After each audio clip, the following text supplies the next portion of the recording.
welcome back. I am Patricia. Maybe you know me, maybe you don't. I am an English teacher.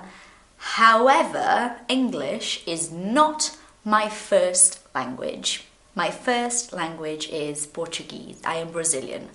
And today I'm going to teach you about something that I think maybe is a problem for you.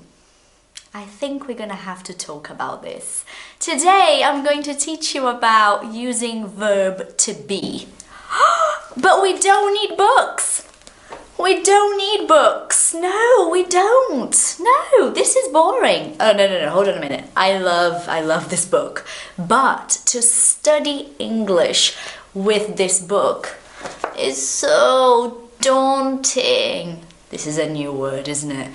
Pen and paper, everyone, write it down. Daunting. Daunting is something that it's boring and takes a long time to do and it's just not fun. So we're going to do something different. We're going to do something that is so much more realistic and fun. Because I don't know if you know, but I like to teach English in a very natural way. In a way that you learn when you actually are immersed in a language. So not too much grammar, not too much boring stuff, filling out little blank spaces. No, we don't need that. Verb to be is one of the best things in English. Do you know why? Because it's buy one, get one free. Verb to be, if you are Brazilian like me, you are thinking, I don't understand verb to be. It's confusing. And I'm like, no, it's not. Hold on a minute. Verb to be in Portuguese means two different verbs.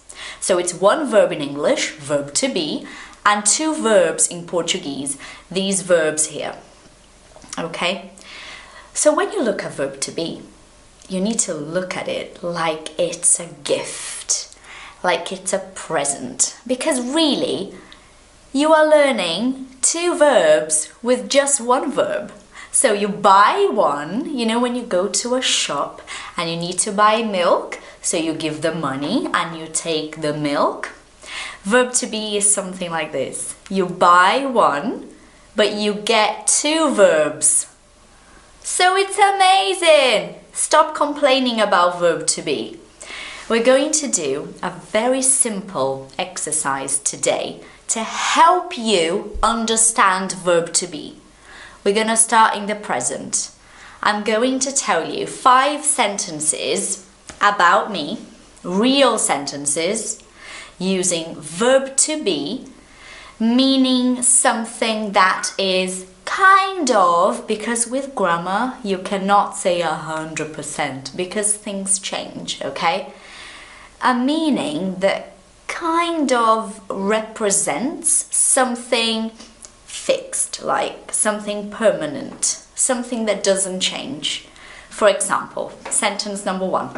I am Patricia because that's my name. It's not gonna change. You see, it's permanent. I am Patricia. Number 2, I am Brazilian. That it's never gonna change. I am Brazilian. Number 3, I am a teacher. I am a teacher. That's what I do. That's my job. That's my passion. That's what I do. I am a teacher. Number 4, I am a mom. I have 2 children, so I am a mom. And number 5, I am happy to talk to you now. I am happy now. I am. You see? So what I want you to do now is to think about yourself, okay? Do this with me here. Stop for a moment. Think about yourself. You. Think about yourself and say 5 sentences about yourself using I am. Talk about your name, talk about your nationality, like in my case Brazilian, talk about your life in a very simple way, but in a very true way. Because when you study English in a book, they give you sentences. For example, there is a little person there, and this person is called Anna. So they give you a sentence about Anna, but you don't know Anna, so who cares? It's boring. When you talk about yourself and your life, you change the way you learn because it becomes real. Okay? Now, I'm gonna talk about you, okay? You are watching my video. You are. Yes, you are. I can see that you're there. You are. I am recording. You are watching. Now we're talking about something that it's a little bit different to the first meaning of verb to be, which is kind of permanent, you know, something that is set. The second meaning, it's about something that is happening kind of now. So it's not, you know, permanent. It's more like a moment. So, you are watching my video. I am making the video. Okay? I am sitting on a chair. I am on a chair. I am on a chair. A chair. Because I am, really. But this is not forever. You know, this is, I am now. I am right now. I am on a chair. So you see the difference. I am a teacher. It's my person. And I am on a chair. So in English, it's just two meanings. But the verb is actually very simple. Where are you now? Are you, it's a question with verb to be. Are you at home? I am at home. This is my home. I am at home. Are you working? I am working. I'm talking to you. Are you a student? Maybe. Are you tired? Are you tired? Are you busy? I can't talk right now. Sorry, I'm busy. I'm so busy. I have to go. Sorry. I'll call you later. Okay, bye. Are you busy? I am busy. So, if somebody knocks on the door, I'll say, sorry, I'm busy. Because I am doing something. I'm talking to you. You see? So this is very, very important for you to understand.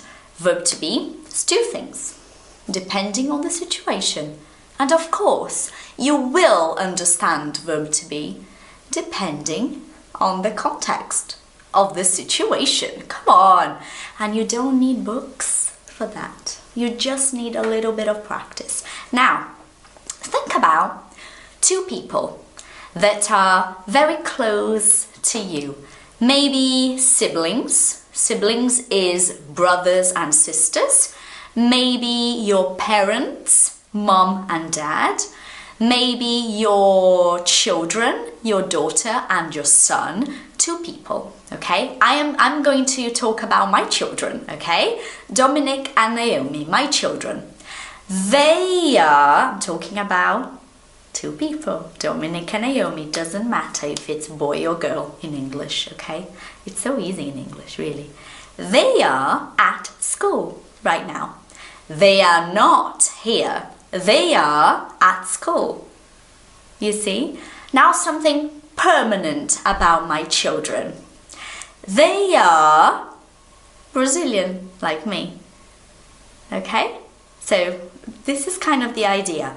Now think about yourself together with somebody else that is close to you. I am going to talk about me and my husband. My husband. Now you think about you and someone else, so you can talk about two or more people together, okay? We are married.